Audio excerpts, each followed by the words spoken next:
26 de enero de 1988, Nuevo Quebec, República de Australia. En la gran sala de conciertos de la Ópera Eiffel, el presidente Jean-François Pemulwuy da comienzo a las festividades por el bicentenario de la llegada del capitán de la Pérouse a la isla. Justo después de la desaparición de la expedición de Cook en 1770, el Reino de Francia superó la exploración del Pacífico que había realizado Inglaterra. En la imagen de su antigua colonia canadiense, los franceses desarrollaron rápidamente puestos comerciales, mientras aumentaban amables intercambios con las tribus aborígenes. Durante los siglos posteriores, la pequeña colonia francesa en Australia se convirtió en una gran nación independiente, dirigida por un presidente de origen franco-aborigen. Pero nada de eso sucedió. En 1770, un pequeño grano de arena decidió el destino de la expedición del capitán Cook. Australia estaba destinada a convertirse en británica. Nuestra historia no es más que una serie de eventos increíbles. Cada uno de nosotros puede influir en su curso, desde el nacimiento de un imperio milenario hasta la muerte de una floreciente civilización. Desde el genio creativo de un puñado de hombres hasta una revolución cultural mundial. Desde la más oscura de las visiones totalitarias hasta la más horrible de las devastadoras guerras. Desde la heroica resistencia de todo un pueblo hasta la determinación férrea de una minoría. La más mínima de nuestras decisiones puede influir en el futuro de la humanidad. Conocer el pasado es prever el futuro. Cook, en busca de las tierras australes. Noviembre de 1520, el explorador Fernando de Magallanes se abre paso al suroeste y descubre el Océano Pacífico. El 11 de junio de 1770, atrapado en la Gran Barrera de Coral, el barco de James Cook está a punto de hundirse. El 26 de enero de 1788, 11 barcos atracan en Botany Bay y establecen la primera colonia penal inglesa en Australia.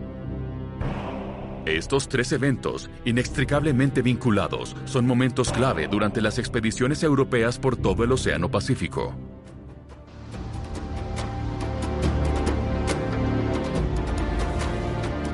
Noviembre de 1520, en algún lugar del hemisferio sur. Después de un año de su desembarque en España, a la otrora audaz flota solo le quedan 3 naves.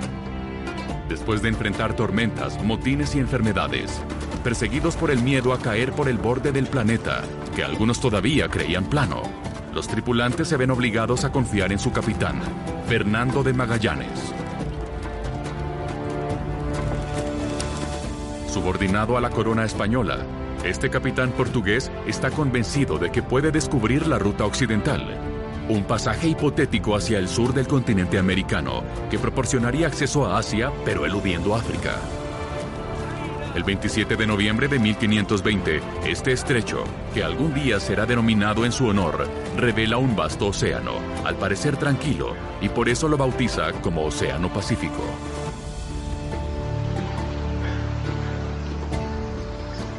El siglo XVI es un extraordinario periodo para Europa.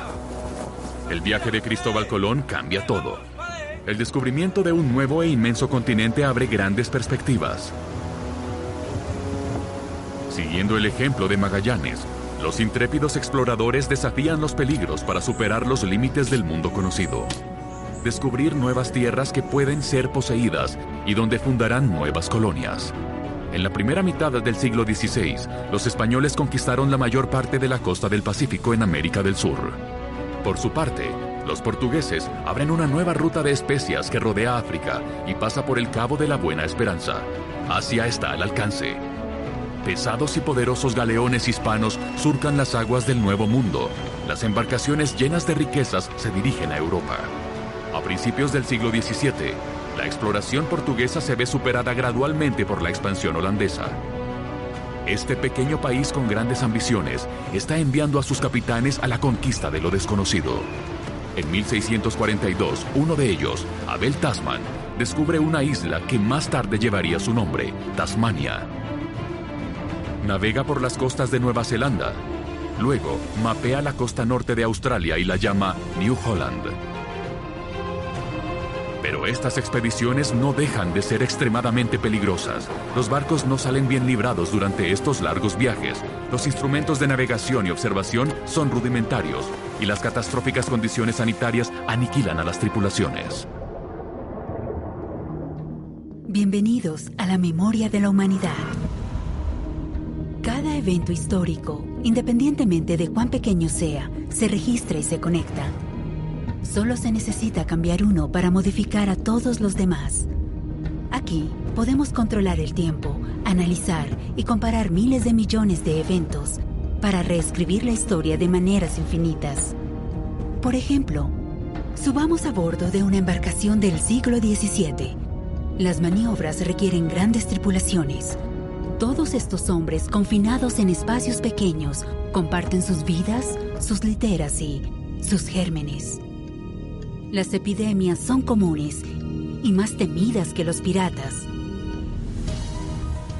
Durante los largos viajes, el agua envasada y las galletas secas son la norma.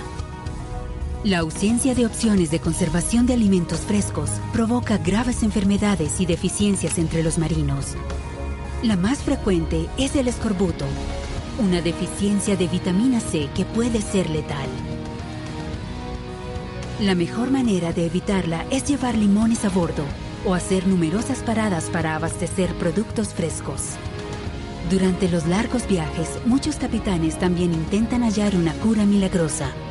Sin embargo, sin refrigeración a bordo, mantener a la tripulación fuerte y con buena salud sigue siendo un verdadero desafío y una cuestión de supervivencia. El siglo XVII es sinónimo de conquistas y comercio. Prevalece una verdadera cultura del secreto. Cada capitán guarda celosamente sus descubrimientos para sí mismo, como un mapa del tesoro, temiendo que otros puedan enriquecerse en lugar de ellos. Pero en la segunda mitad del siglo XVIII, las cosas comienzan a evolucionar. Un nuevo viento sopla en toda Europa. En todas partes florecen sociedades académicas y observatorios astronómicos. Europa tiene sed de conocimiento. Para los estados, la grandeza no solo se encuentra en el poder militar o económico, sino también en la gloria científica. Y la rivalidad entre los estados es feroz, particularmente entre el Reino de Francia y el de Inglaterra, que a menudo están en guerra entre sí.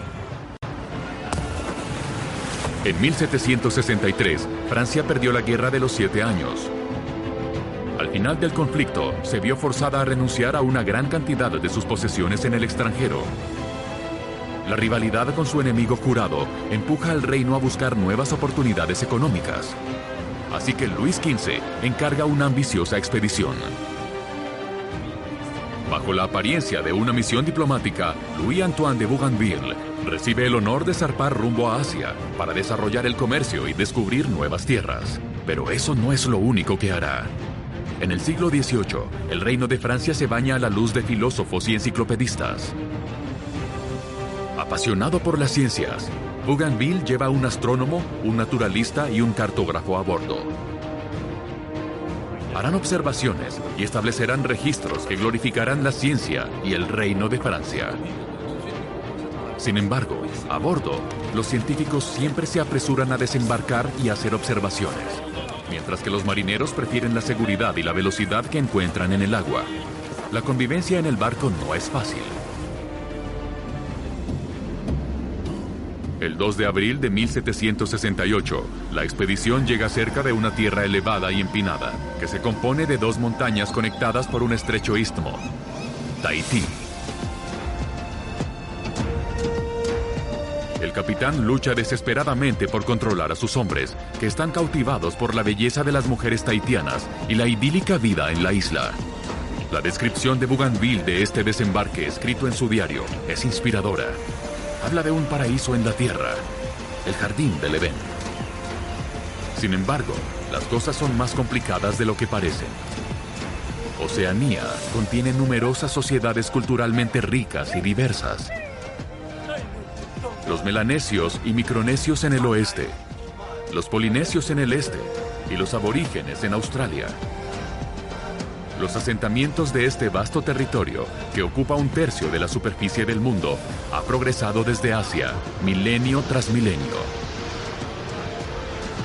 A bordo de botes como canoas, estos impresionantes marineros colonizaron islas y atolones, ubicados en ocasiones a miles de kilómetros de distancia, mucho antes de que llegaran los primeros europeos. En etapas sucesivas, estas poblaciones extendieron su cultura por casi todas las islas de ese océano. Aislados uno del otro, cada grupo evolucionó de manera independiente, creando una cultura específica en cada isla. Una miríada de islas esparcidas por el océano más grande del planeta. Conocer la posición.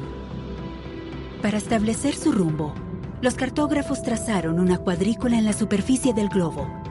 Las líneas verticales son llamadas meridianos, las horizontales paralelos. Llamamos latitud a la posición de cualquier punto a lo largo del meridiano, mientras que longitud es su posición en el paralelo. Un valor de longitud relacionado con uno de latitud nos indica un punto preciso y único en la superficie de la Tierra. Estos puntos son las llamadas coordenadas.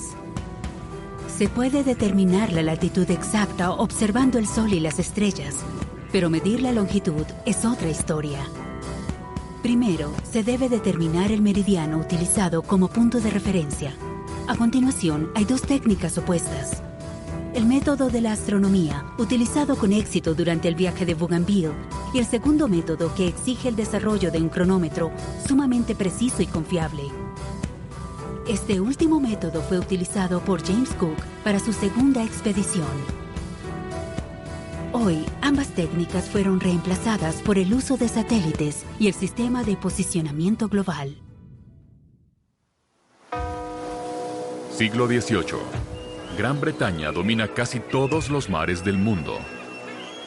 Los oficiales de la Marina Británica, promovidos por méritos sin considerar su posición social, son excelentes navegantes. James Cook es uno de ellos.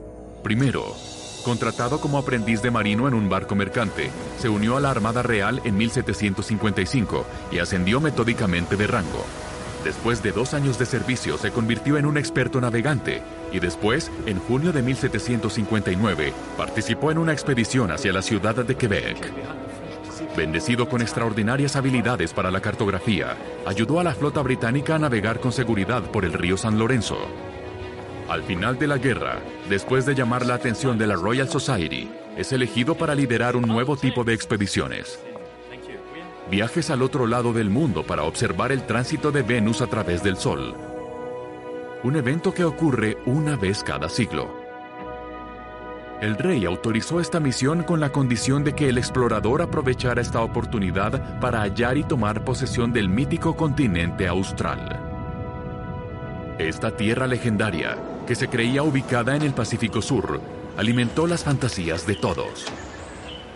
Era una especie de nuevo mundo. Contratado para la ocasión, el HMS Endeavour, una embarcación mercantil robusta y de poco calado, fue adaptada para recibir pasajeros adicionales, un equipo científico, incluido el famoso naturalista Joseph Banks, y todo su equipo. Cook examinó personalmente todos los detalles. Incluso llevó su arma secreta contra el escorbuto, 3 toneladas de chucrut y jugo de limón. 26 de agosto de 1768, el Endeavour zarpa hacia el Cabo de Hornos. El 13 de abril de 1769 atraca en Tahití. Cook establece un pequeño observatorio para estudiar el eclipse de Venus. Con la primera misión cumplida, leva anclas y comienza la segunda parte de su viaje, la búsqueda del continente austral. Pero el mítico continente austral está escondido bajo la proa del Endeavour. Continuando su viaje, Cook llega a Nueva Zelanda. Aquí mapea su costa con precisión. Y luego, el 31 de marzo de 1770, se dirige al oeste, hacia la actual Tasmania. Los vientos opuestos lo empujan a una tierra desconocida. El explorador llega accidentalmente a la costa sureste de Australia. El 29 de abril, la tripulación desembarca. Este fiordo más tarde se llamaría Botany Bay, debido a las innumerables especies de plantas descubiertas por los botánicos de la expedición. Cook reanuda su viaje a lo largo de la costa hacia el norte, mapeando meticulosamente cada acantilado, cada bahía. Pero sin saberlo, Cook está entrando en una trampa mortal. No hay mapas de la Gran Barrera de Coral.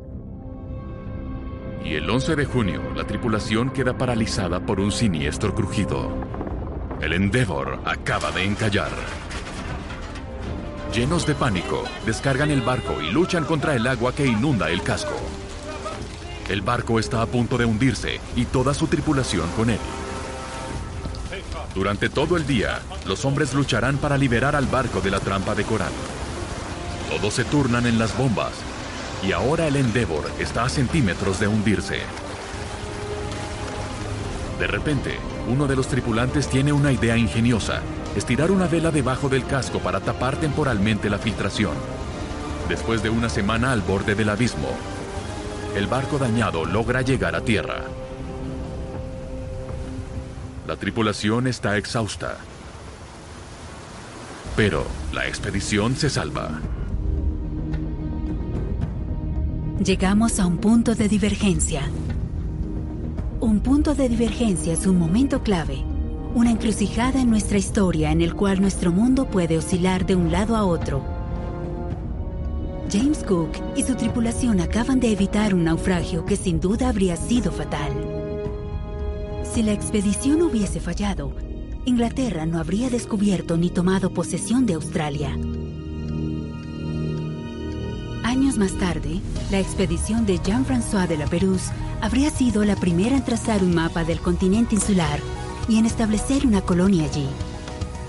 Inspirados por las ideas de la Ilustración, los primeros colonos franceses habrían podido crear puestos comerciales y hacer negocios pacíficos con los pueblos aborígenes, tal como lo habrían hecho en Canadá.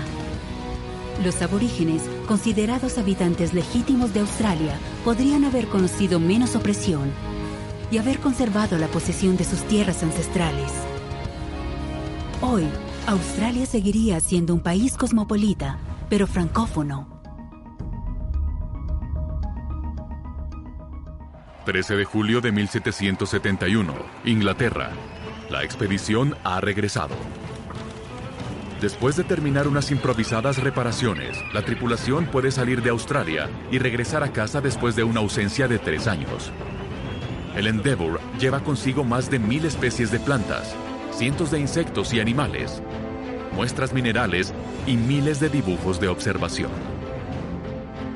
Cook es el autor de cartas náuticas tan precisas que inspiran asombro incluso hoy. El éxito es innegable. La Sociedad Real le ordena rápidamente que regrese al hemisferio sur en una nueva expedición. El objetivo sigue siendo el mismo: descubrir el continente austral. Comienzos de diciembre de 1772, la expedición zarpa ciegamente en una espesa niebla sobre un océano de hielo. El 17 de enero de 1773, la expedición cruza el Círculo Polar Ártico. Un año después, Cook alcanza los 71 grados 10 minutos de latitud sur, un récord absoluto. Pero una pared de hielo lo obliga a retroceder. Después de cruzar 60.000 millas náuticas, o 3 veces la circunferencia de la Tierra, el explorador regresa a Inglaterra. Acaba de demostrar que el continente austral no existe. Pero el almirantazgo se niega a detenerse.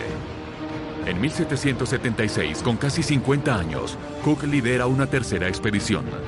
Esta vez encuentra el paso del noroeste, entre el Atlántico y el Pacífico, más allá del estrecho de Bering.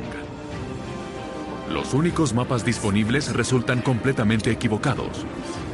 La expedición, rodeada de hielo, debe regresar en agosto de 1778 y se dirigen al sur hacia Hawái. Su llegada coincide con la temporada dedicada al dios de la paz, Lono. Los sacerdotes hawaianos le dan al capitán una bienvenida digna de un dios. El 4 de febrero de 1779, el barco zarpa, pero poco después se rompe el mástil mayor. Cook se ve obligado a regresar a Hawái. Pero el contexto ya cambió. Ahora en Hawái es la temporada del dios de la guerra, Ku, y para los hawaianos, el regreso de Cook altera el orden cósmico. La situación se deteriora rápidamente. Surgen varios conflictos entre los ingleses y los hawaianos, Durante una redada punitiva, Cook y 10 de sus hombres se encuentran rodeados de guerreros enojados. El capitán no evalúa la situación correctamente. Él es el primero en disparar. Superado y golpeado en la cabeza, se desploma en la playa. Desde el barco, sus hombres, incapaces de ayudar, observan la terrible escena. Los guerreros hawaianos masacran a su capitán. James Cook, capitán de la corona británica, es sepultado en su propio campo de honor.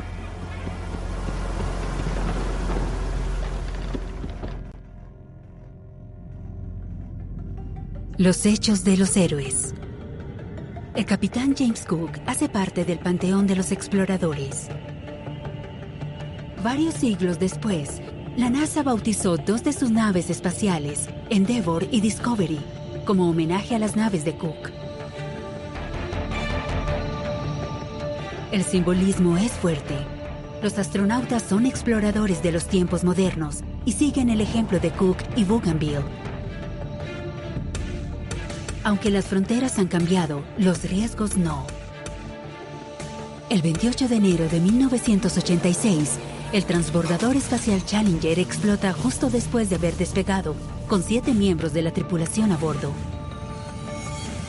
En el 2003, el Columbia se desintegra al reingresar a la atmósfera de la Tierra. Salir a descubrir lo desconocido es una labor peligrosa. Pero el coraje de un puñado de intrépidos pioneros ha permitido a toda la humanidad explorar la Tierra, los mares y las estrellas.